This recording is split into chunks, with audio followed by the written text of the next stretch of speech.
another edition. It is the Adam Jones podcast presented by the Baltimore Banner, thebaltimorebanner.com. He's Adam Jones. I, of course, am Jerry Coleman. Thanks for joining us again. We, of course, are brought to you by our friends at Jack Daniels. There's a lot of ways to make whiskey, but there's only one way to make Jack Daniels. Make it count. Jack Daniels, please drink responsibly, just like Adam. A reminder, if you guys are enjoying this podcast, make sure to go out and check out the Baltimore Banner. They're covering the Ravens, the Orioles, the Terps, all the local news across the Baltimore region. And as a special thanks to our listeners and you viewers out there, the Baltimore Banner has a special. Head to thebaltimorebanner.com/AJ to get started. Again, that's thebaltimorebanner.com/AJ. Get 6 weeks of unlimited digital access for just $1. That's a deal even I can't pass up. thebaltimorebanner.com/AJ. Also brought to you by our friends by Be More Around Town. They are on their way to Tampa, just like the Ravens. They're going to have over 800 people at this tailgate party, but they still have experiences coming up for you for games in New Orleans and, of course, the home games coming up here in Baltimore. Check out all their trips at BeMoreAroundTown.com, BeMoreAroundTown.com. I know my brother Brian and my sister Lisa are joining the group in Tampa this week. We're also brought to you by G-Leaf Medical Cannabis. Visit GLeaf.com. Learn how you can become a Maryland medical cannabis patient today. That's GLeaf.com. Medical cannabis, of course, is only for qualified Maryland patients. All right, just ahead on this episode, we'll be joined by Judge Reginald Fugit a little bit later, but Adam will rant about being on time. That's a point of emphasis today. In addition, we'll debate whether athletes get too much credit for some of their charitable gestures. We also will hear about Adam's travels during the league championship series from San Diego to the cheesesteaks in Philly, plus former Super Bowl champion, Ravens wide receiver and Terp, Torrey Smith joins the festivities. But we begin with the Ravens, who kick off at Tampa to open Week 8 after a very close win against Cleveland.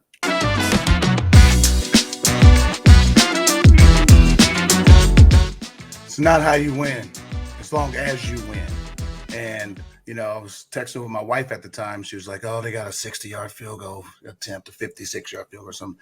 And she's like, they missed it. They won it. And I'm like, it's always close, but they pulled it out. And that's a big win, especially in this division, because, again, Cincinnati's playing really well, as you see.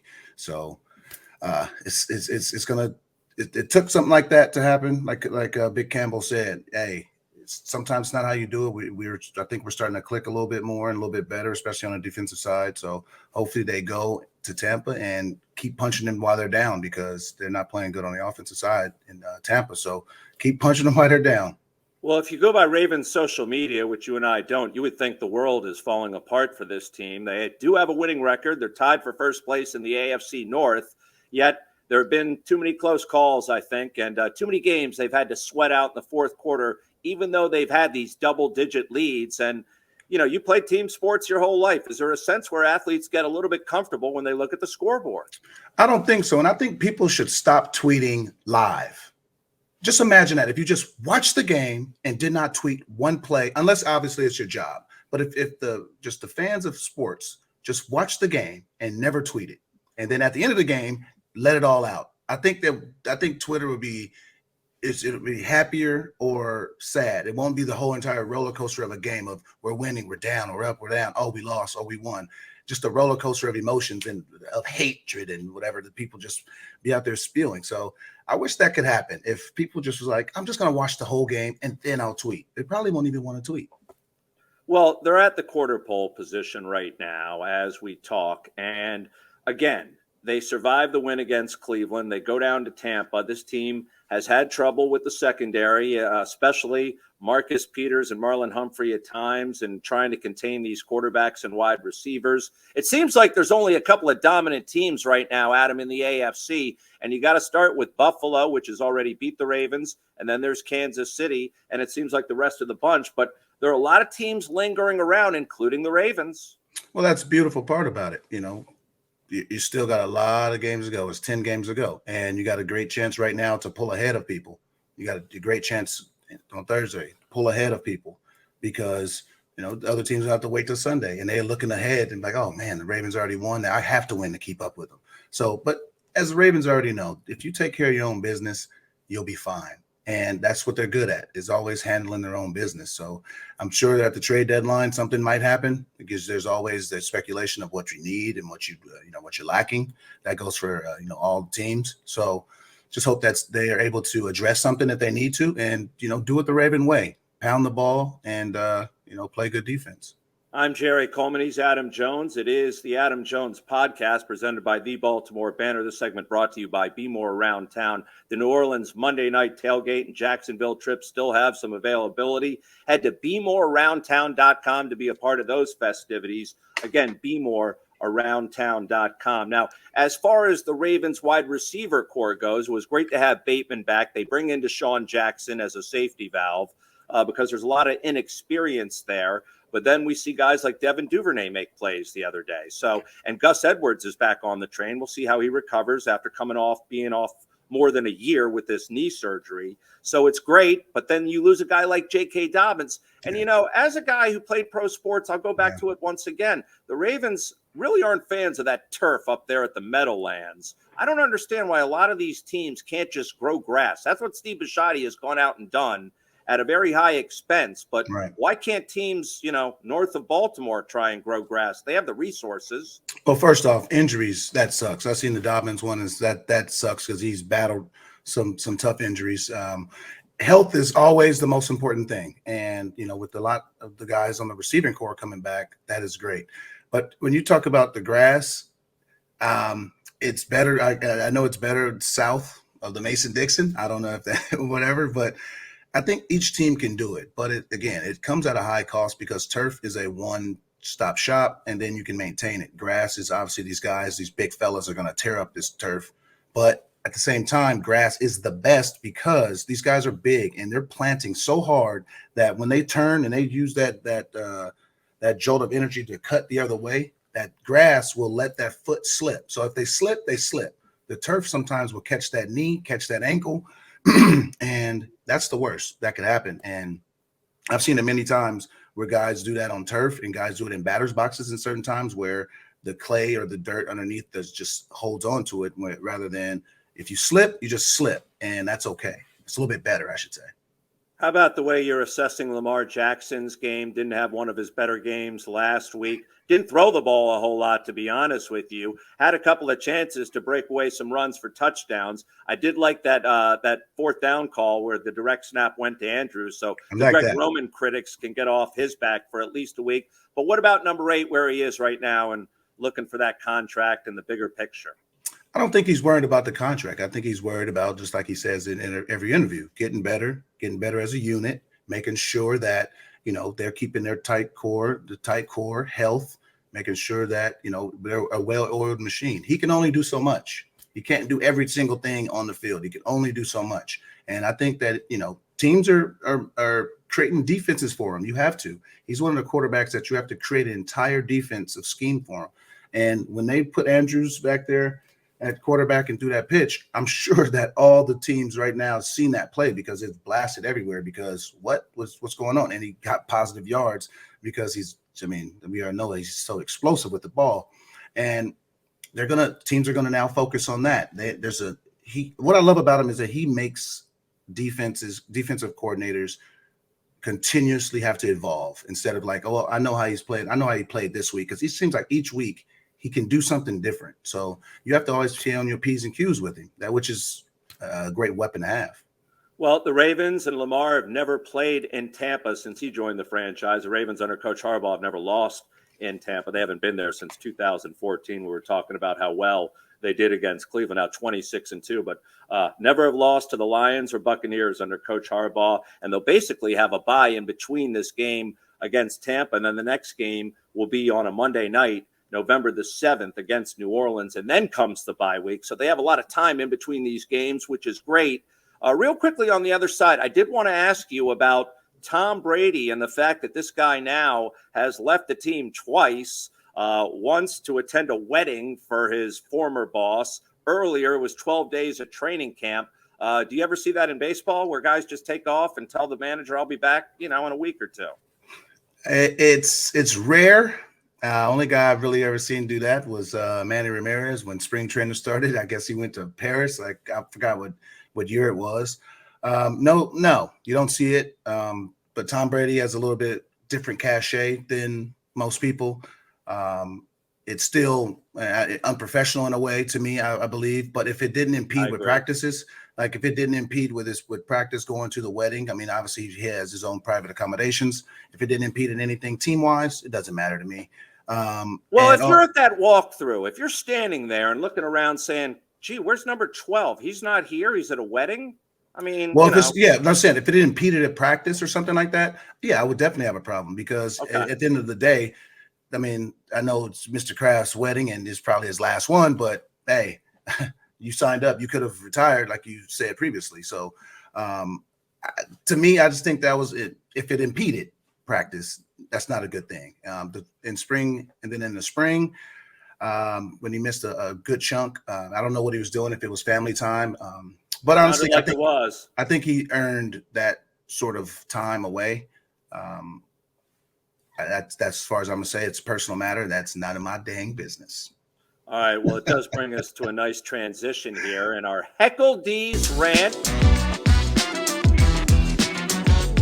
It's Adam Jones Weekly Rant, of course, presented by our friends at Jack Daniels. Jack Daniels has always made whiskey, and if they have it their way, they always will. But there's one thing Jack can't make more of, and that's moments. Those are on us to create. So let's make sure when we're making the most of every moment we have, make it count with Jack Daniels, as Adam will a little bit responsibly later. So what are you ranting about this week? It's your turn this time. Thank you. It's about being on time. And this goes to myself too. I'm one of the biggest procrastinators with time. And as I'm seeing that I'm not the person that is coddled to as I was as an athlete, people are really serious about time. Extremely serious. When I wore a uniform, as you see behind me, this way, that way, there you go. People were okay. Like, okay, oh, he's a little bit late. He might have to do something. People might stop him and all that. But now that I don't got a uniform on, don't nobody know who the hell I am. And I'm still like borderline on that time. I need to be better personally. So I just ran against myself. Other people need to be better at getting on time, especially the former athletes. And I was out in Marbella trying to get a golf time. And I got a golf time and I was late. I was late by like 4 minutes. And as you know, if you golf, it doesn't work if you're late because people are trying to go. On the PGA Tour, they'll DQ you. 100%. And I went and it was like, we gave up your time. And I'm like, I was 4 minutes late. He's like, should have been here 20 minutes early. And I'm like, you're right. And I felt that it's important now that I'm not the person to cater to. I need to worry about other people's time also. So being on time now is about to start to be of utmost respect and utmost importance to me. And if you see me late, call me out on it because I'm going to try to be on time, if not earlier. All right, we'll mark the tape there for future podcasts. And that was a very timely rant presented by Jack Daniels.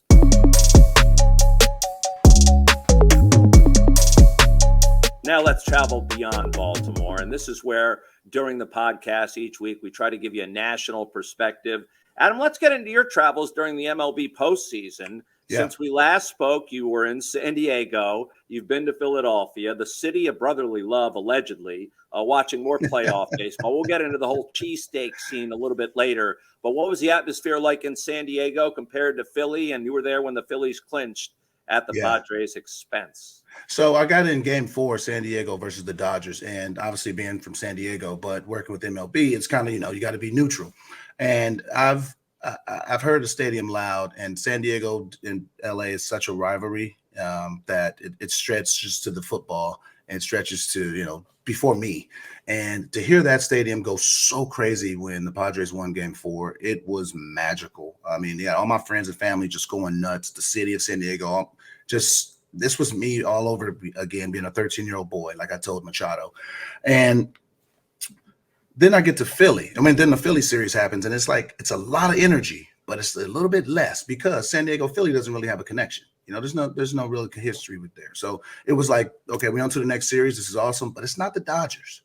So I get to game 3 in Philly, and then it's like, oh man, this is a completely different atmosphere. People are booing Bryce Harper, obviously, in San Diego, but it's like, boo, but we know you're good. You're a stud. In Philly, it was boo, F you, Machado, F you, all you guys on the Padres. Everybody. There was not one that did not get just like a less boo. Everybody was screw you. And that's why he says brotherly love, because the Phillies are their brothers and they love them. And it just was a different atmosphere. It was, obviously Philadelphia is a completely different city economically than San Diego. So I'm not going to get out on that, but just a different city. And the energy in that ballpark, I've felt energy like that, obviously being on the field, but being in the stands, being able to be around it, that was magical. And, Philly earned it. They deserved it. They've worked their tails off to get there. So they got to go up against the juggernaut of Houston. So I think it's going to be real fun. It's going to be a challenge, and they got the fan base that will ride out and support them in a big, big way. But if they don't, they boo like a mofo up there. A little bit of a fake cough about Philly earning it. They did earn it. I mean, this is a team that fired their manager. I wonder what Joe Girardi's thinking about right now, watching this team in the World Series. And now they're going up against the mighty Astros. I don't know why baseball's waiting until Friday. We can debate that a little bit later. But, I mean, the fact that they're missing out going against a crappy Thursday night football game and all these days off, I think is wrong. But I don't see how you beat the Astros pitching. It's going to be a tough match. But when you're riding a wave like that, and they have a tremendous offense. Let's not say that they're slouches. I mean, you got Gene Secura hitting 8th. They have a really good offense. But you're going against one of the best pitching staffs in all of baseball. But the cool part about the World Series, watching it all over the years, because I ain't never been, is that people, and you see in the playoffs, people are willing to do what it takes to win. At this point, it doesn't matter who is obviously everybody wants to be the LCS MVP, the World Series MVP. Do you think anybody on that team cared that Bryce Harper was the MVP of the LCS? Do you think anybody cares that Pena was the LCS? No, they care that they're in the World Series. So guys are going to sacrifice numbers, anything, humility. If it makes them look funny, they don't care to win that and hoist up that championship, which obviously I've never done, only watched. I've seen guys do what it takes, and both teams are going to do what it takes. So let's see who does it better. All right. Lastly, why all this time in between games? You baseball players, you're into a routine, and now we go 5 or 6 days in between games. It's kind of crazy. Well, it's advertisement. Hi guys. It's all about advertisement, and they already have created the schedule for it. And it is what it is. I mean, Friday night they got it by itself. Saturday they're going to go against I forgot, is it Penn State, Ohio State? I'm not sure of that game. It sounds like a primetime game, not a 1:00 game. And then they're off Sunday. Then they got Halloween. So Halloween they're going to go against the Monday night game, which I don't know of at this present moment, but I think they could. The World Series game 3 can beat Monday Night Football, and then they got Tuesday and Wednesday. And then again, Friday, Saturday. So, I'm not in that business. You gotta talk to the advertisements, and I would love to talk to as many as we can to get them. It's TV dollars. There's no doubt about that. For sure. All right, we'll get into the World Series once the games get going on our pad or podcast, as we call it, next week. All right, let's head down a level. Let's shine the spotlight as we do every week. It's our Baltimore Athlete Spotlight from Varsity Sports. It's brought to you by our friends, of course, at the Baltimore Banner, who is in a partnership with Varsity Sports. And this week, the spotlight shines on, and congratulations to Peyton Schenning from Mercy Soccer. Peyton Schenning's a senior with the Mercy Soccer team. She scored her 14th and 15th goals, Adam, of the season last Wednesday to lead the third-ranked Magic to a 2-0 victory over top-ranked John Carroll. So big win for number 3 against number 1. They clinched the top seed for Mercy for the upcoming 1AAMA conference playoffs. It was the first time in school history that now the second-ranked Magic, they've gone up in the rankings, achieved the top seed. And Schenning, who's committed to play her college soccer at UMBC, has emerged as one of the top players in the state after a strong freshman campaign. Schenning's sophomore year was canceled by COVID and the pandemic. She missed her junior year with a knee injury. So what a great redemption story. Congratulations to Peyton Schenning. I don't know if she was named after that quarterback who once played in Indianapolis, but she's a woman of her own volition now, and congratulations. Well done. Peyton, awesome. Coming back from a tough injury. That shows perseverance. That shows what you really want. That shows who you really are, and continued success. And again, Varsity Sports, and it's brought to you by the Baltimore Banner. You can check out more by heading to thebaltimorebanner.com. All right, let's bring in our first featured guest on the Adam Jones podcast. Adam spoke so much in week one, we didn't have time for a guest. So thankfully, we have time for former Ravens wide receiver and Super Bowl champ, the former Terp. He's wearing the jacket. He is Torrey Smith, big TV star as well. Torrey, thanks for being on the Adam Jones podcast. What did it take to get you on? I mean, what type of dirt does AJ have on you, or vice versa? Listen, Adam, that's my big brother right there. So he calls, I'm coming. I'm excited that his voice, that he has his own show, that he's able to be himself, because, his personality is infectious for sure. Well, he's a wallflower, but he's got a few questions for you. You know how shy he is. Yeah, man, it's just what's going on with you. Obviously, I pay attention. We follow each other on social media, but the Torrey Smith, what's going on with you? What's some things you got your hands in? Man, these days it feels like, media, my kids, and coaching, all great things. Super busy, managing the time, trying to make sure that I'm doing what I'm supposed to do, but I'm enjoying it, man. I've never felt better. I'm coaching my boys right now in the middle of football season. Everyone's focused on the Ravens and what's going on in the league, but my focus is the 8U East Howard County Jaguars for the next few weeks, trying to go get a Super Bowl and compete there. But I'm loving it, man, watching my son grow, and it's been an amazing fall. What about the parents? Yeah, what about the parents and dealing with them at the games? Everyone thinks their kid's going to be a professional player. I'm talking to two right now. Are you seeing the way the parents are involving themselves? Is it getting better or worse from your perspective?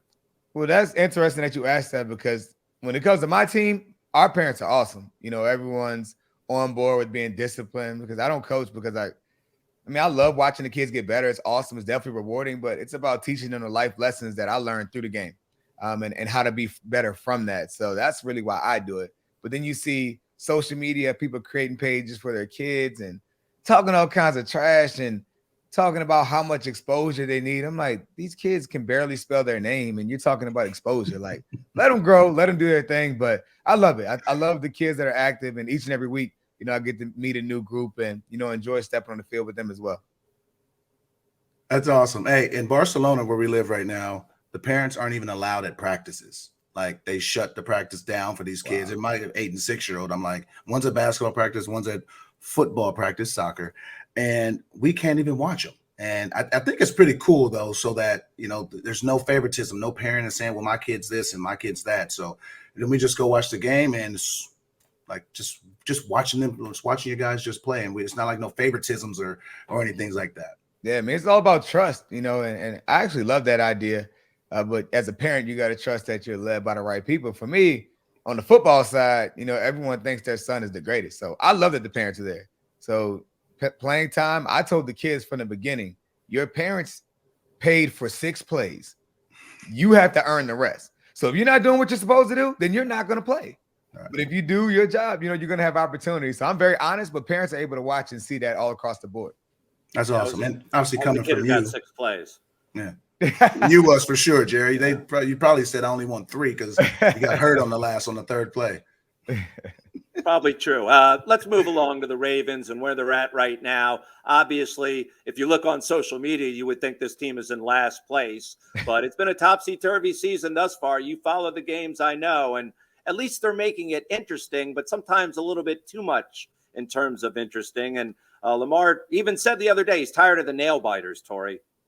Hey, at this point, it feels like that's a part of the process of being a Raven. You have to deal with the stress, but the reality of it is that's just this game. Every game you would love for it to be a blowout, but you have to remember those guys on the other side get paid too. And each and every week, that's the challenge of deciding, hey, can we close the deal, right? That's the difference between this team being 14-2 like they were a few years ago. And really, they could be undefeated this year, but just a few plays are the difference between getting over the hump. And when you get it done, it leads to great season. When you don't, it kind of goes up and down a little. But the reality of it is this team's in first place. They have everything that you need, which I love watching fan Twitter. drives me nuts. But I love watching it because you watch people panic so much. And I'm like, they're like, we need this. We need to do this. I'm like, well, literally only been behind for like 3 minutes all year and could have been undefeated. So had a play or two gone the other way, you would have been undefeated. So would you say, hey, we need this? Like sometimes you have to put things into perspective. And at the end of the day, the goal is to get to the playoffs and give yourself a chance. And this roster has everything that they need. They just have to continue to take care of business when it matters the most. I like what you said. They get paid too. People forget that. I know they're not going. It's not practice. You're going against other guys that they get paid too. They're gonna play to the end of the whistle on their side too. So that's a very, very important point that sometimes people forget. Yeah, I understand that, and it's professional sports. That's the way it works. What about the way? And we were talking earlier in the podcast about Steve Bisciotti going out, spending the money, and making it a grass field. I don't know what the heck they're playing on up there at the Meadowlands. It didn't help J.K. Dobbins' knee. You as a professional player playing on grass as opposed to turf. When are they just going to outlaw turf? It has no really redeeming quality whatsoever, Torrey. Yeah, I don't think they'll ever outlaw it simply because of its flexibility. People view NFL stadiums as just for the football team. Well, times have changed. These are event spaces, and venues for teams to make money. And it's hard to maintain a grass depending on where you live. If you're in Buffalo, you're never really going to maintain grass in a healthy way. And just like in Pittsburgh, they play on grass, and it's absolutely horrible.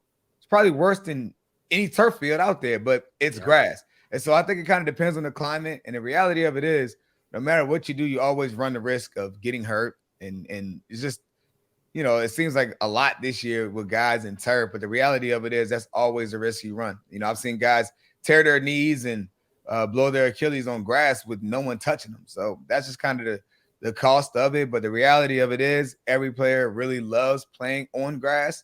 But the NFL is a business, and everyone knows that's never going to be the case across the board. True. Event space, biggest thing. I mean, they're concerts, and you bring in all this big old equipment onto these fields. I mean, they got to do their job in a timely manner. You think they really care that they just chipped up some of your grass? They don't, and then they have to put it back.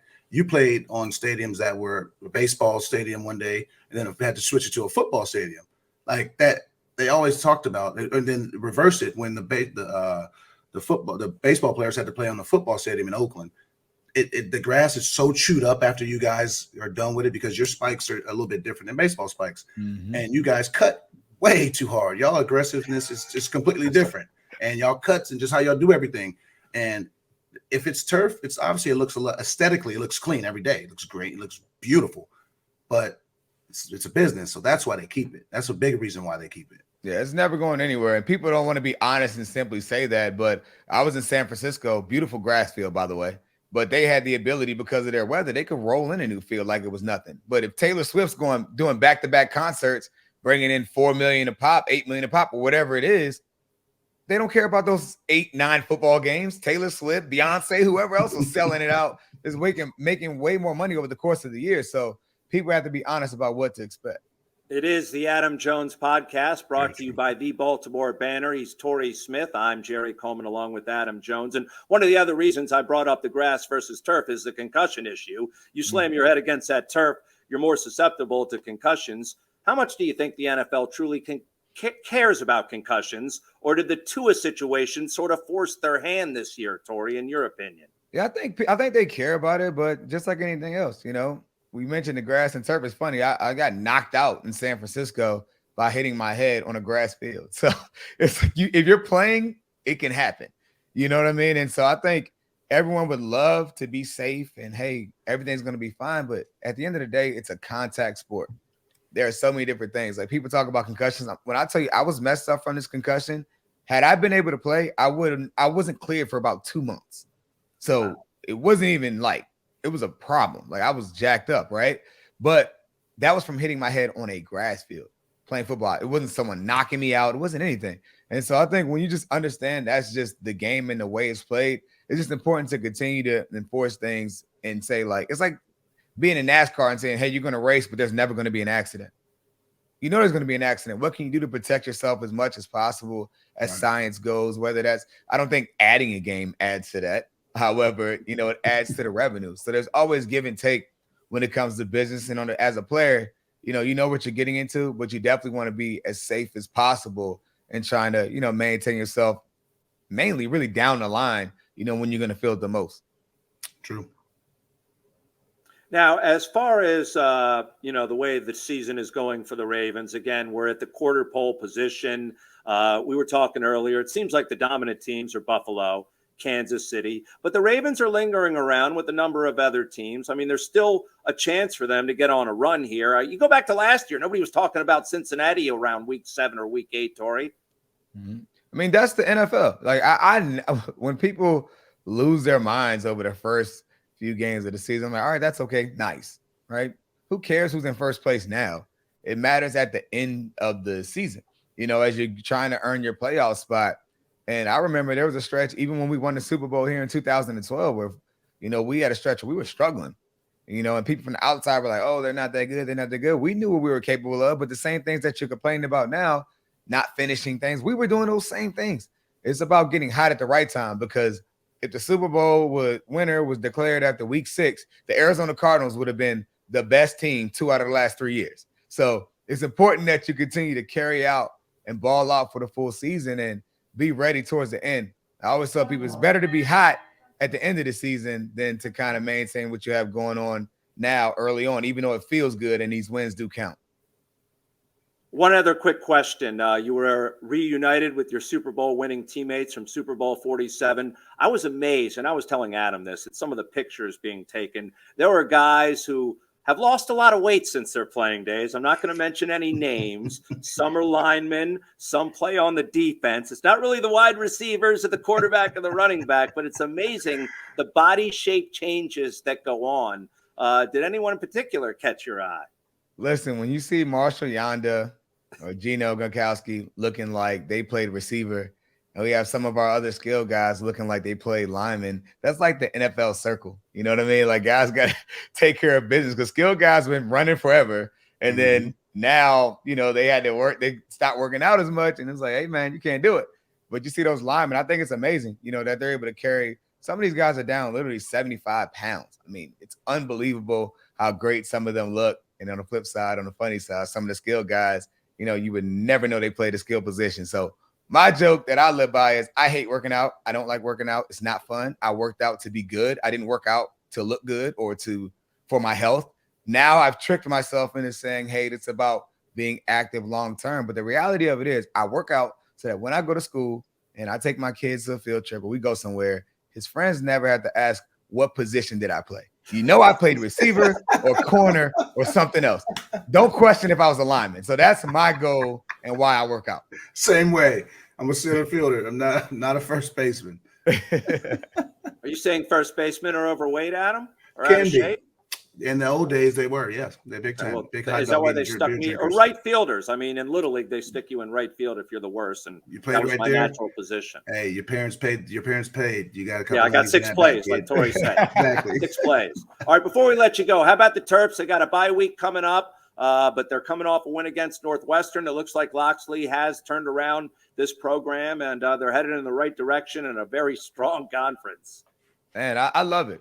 Coach Loxley's been a process getting there, and anyone that took on that job, which I was fighting for him, he was the perfect guy for the job. You knew it was going to take some time. You're competing in the Big Ten, one of the best conferences in football, and you cannot win if you don't have the players.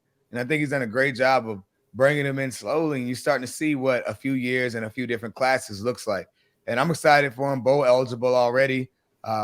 Should have and could have beat, Michigan a few weeks ago, and they were the number 4 team in the country. I mean, it's unbelievable, the growth over the past few years, and I'm excited to see what's to come, because the local kids are buying in, and he has a real opportunity to do something special there in some time. But right now, it's building in the right direction, and I love going to all the home games.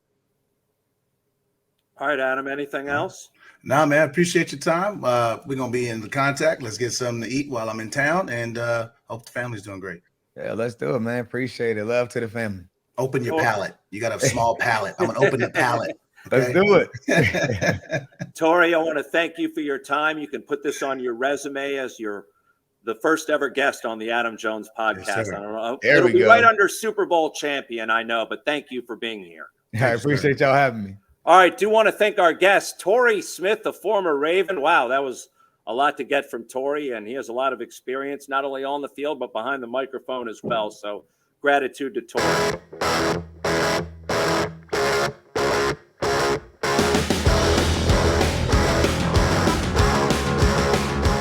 Time now. And again, you're listening and watching the Adam Jones podcast. We're on YouTube. We're on iTunes. We're at thebaltimorebanner.com, Spotify, a number of places you can find us.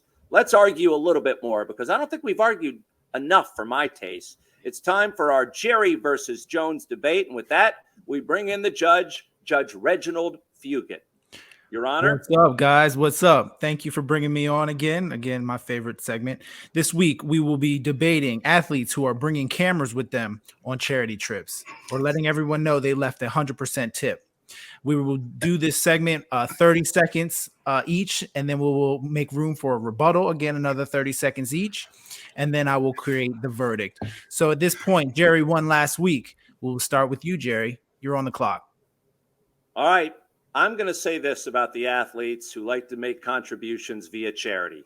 I think it's well gestured in some fashion, but why the cameras have to be there is beyond me. I don't know if it's the team pushing them or the athlete pushing them, but my mom, the late Jan Coleman, always taught me to be anonymous, show gratitude secretively.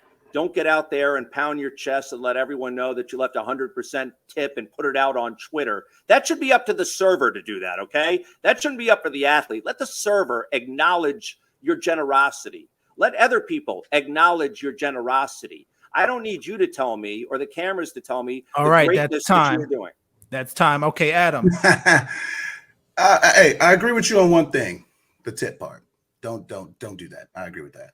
But when it comes to the cameras, as long as it's in good taste, as long as it's in good faith, it's because this is documentation for your portfolio, for the team's information so because they're using this for their own charitable stuff too, which again brings in dollars, brings in the fans, shows that they're in the community. And again, I get it if you just go out there and do it by yourself when no one there, but when you show that you're there and you have the cameras, they're able to edit it and make it presentable. They're able to make it professional, and they're able to show the soft side of you. It's so opposed to just the angry side of you, especially of an athlete. That's time. It's all about love. That's it. Okay, and you need time. it. Okay, Jerry, rebuttal. You get a rebuttal. Here's my rebuttal. It's all about the tax write-off. I know what the motivation is for a lot of these guys having the cameras there, documenting everything that's going on. It's a big tax write-off for their foundation or whatever covert thing they're doing to try and take some money back from Uncle Sam that they don't want to have to pay. Listen, they do it for a good reason, but also the motivation for a lot of these guys is a tax write-off. I've spoken to accountants. I know these things. So I understand sometimes the motivation may not be all wholesome. There may be something else involved where the accountant or the business manager calls and says, you need to do something charitable right now, okay? All right, there you go. Way too much. That's your time there, Jerry. All right, Adam, you get the last word. What's wrong with being charitable? What's wrong with being charitable and then getting a break for it? You should be like rewarded for being nice in a way. You're giving your time and your money. Again, the time anybody could do. That's money, not necessarily. You should be able to finagle your way a little bit and nitpick and get a little bit back of it because you're being generous. You don't have to do this. Okay. Don't be afraid to be generous, Jerry. All right, guys. Okay. Secret. Here we go. All right. I've heard from both parties, and I got a verdict. Drum roll. The winner of this week's debate goes to the athlete in Adam Jones. Really? Fan applause. Hey, so you guys are 1-1. Next week's going to be up. A great debate for next week. Thank you. Setting off a 1-1. The things Take care, guys. Being charitable, Jerry. Thank you, Reggie. I think. Do it for the right reasons, not look at me, but all right. They are doing it for the right reasons. They can get things built, they can get things done, and they can get, a benefit from it. Yeah. That's everybody wins in that situation if you're honest, if you be honest with me.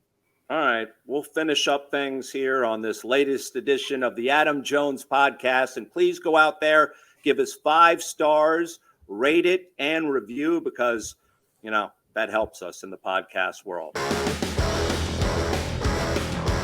Socially speaking, this is where we answer a tweet from our social media accounts. And of course, you can find Adam at simplyaj10 on Twitter. I'm at Sports W Coleman, Sports with Coleman on Twitter, but our show podcast Twitter account. And finally, we got Reggie to unlock the DMs. That is at Adam Jones Pod, at Adam Jones Pod on Twitter, also Facebook and Instagram. I just don't have the keys to those platforms, just the Twitter, at Adam Jones Pod. And Adam, since you were in the city of brotherly love in Philly, as we mentioned earlier, a city you vetoed a trade to. By the way, did anyone mention, hey, you could have been a Philly once, but you didn't want to come and play here? No, they knew that. They knew that team wasn't good. Nobody mentioned it last week. No. But you were seeking the ultimate Philly cuisine, which I applaud you for, because there's one thing I don't like is when people go to another city and have, like, I don't know, something they could get in every city in America, like chicken fingers or something. But instead, you went for a cheesesteak, and you asked on Twitter, where's the best place to get one? We got this tweet in from at @big_Stevie. That's at @big_Stevie with a bunch of E's at the end. He tweeted simply to @simplyaj10, Adam, who makes the best cheesesteak in Philly? And I know you had a lot of suggestions and helpers about the best. Oh, I mean, there was so many people that were like, this one, that one, just naming off.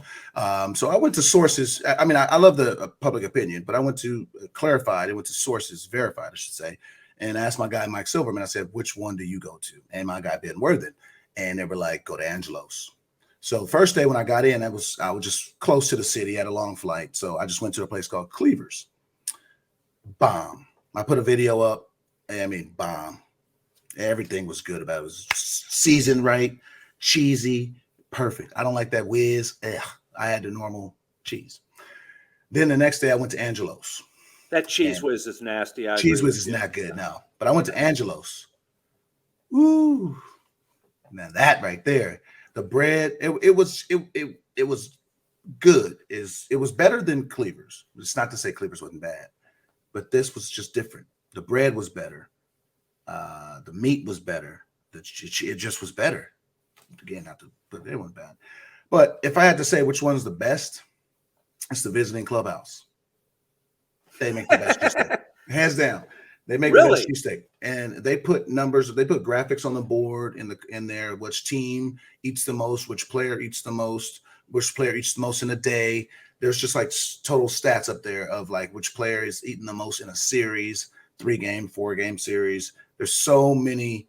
Can you reveal any names about records being? I cannot reveal any names about anything, but I believe that the Mets ate the most in a 3-game series, and it is fantastic. And any player that's ever been through their coaching staff, I mean, any staff that's ever walked in there, they all know that that's where you get it from. So the guys on the outside, all those, I got heard from the Los Angeles and all these other places, which are fantastic. Visiting Clubhouse, baby. And you avoided the tourist traps. Like here in Baltimore, we know some places that are big tourist traps for crab cakes. Right. Just like in Philly, they have the tourist trap places. For sure. The quintessential cliche places everyone likes to go to, and their names. No need to mention them. And stuff. Right. Yeah. I mean, I've been there before, though. I haven't been to Philly so many times a lot of times because of being an American League player. So the times I went there, the very first time I went to Gino's, and it was good. Again, I was going looking for what I was looking for. So I'm going to make the best of it. I'm not going to say it's nasty, but then when you know about the city and you know about certain places, I mean, like that's when you'd be like, okay, let me venture out a little bit. So I ventured out and I found, some really, really good ones. So hopefully next time I'm there, I can go try a couple other places. Well, you'll spread your wings the next time you're there, which won't be for a little bit, but it's right down the road. So, I mean, right up the road if we're here in Baltimore like we are right now. But I'm glad you got your taste of cheesesteaks. I guess after two or three, you've had your fill, right? Exactly. I had my fill. I didn't want to overdo it. I did have one the last day, but just one. And I just wanted to just ride into it. Now I'm in Baltimore. Let me try some of the food here that I haven't had in some years. So if you see me out. You can reach us, and we'll answer your tweets at Adam Jones Pod on Twitter, or you can find us on Facebook and Instagram. Believe it or not, we're out of time. It went by just like that. Hopefully this episode was better than the first. The next one will be better than the second, and so on and so on. I do want to thank our sponsors. They, of course, include Jack Daniels. You can get into that bottle very soon. I want to thank our friends at Jack Daniels. There are a lot of ways to make whiskey out there, folks, but there's only one way to make Jack Daniels. Make it count. Jack Daniels, please drink responsibly. A reminder, if you guys are enjoying the podcast, make sure to check out thebaltimorebanner.com, thebaltimorebanner.com. They're covering the Ravens, the Orioles, the Terps, as well as any news organization around. They also have a great newsroom as well, covering the entire Baltimore region. As a special for our listeners out there, the Banner's offering 6 weeks of unlimited digital access for just $1. Visit baltimorebanner.com/AJ. That's thebaltimorebanner.com. Thebaltimorebanner.com, as I'll say it again for a third time, /AJ to get 6 weeks of unlimited digital access for just $1. Also brought to you by Be More Around Town. They have the ultimate tailgate experience. Games coming up, obviously, against the Saints and Jacksonville. Head to BeMoreAroundTown.com. Whether they're on the road or at home, Be More Around Town knows how to throw a party. So thanks to Brian and company over there.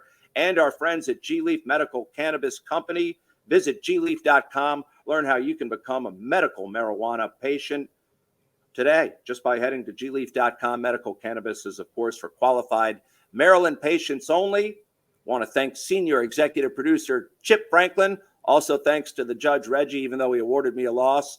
AJ, we'll see you next week, and everyone else out there. Go out there and subscribe to thebaltimorebanner.com and have a safe week.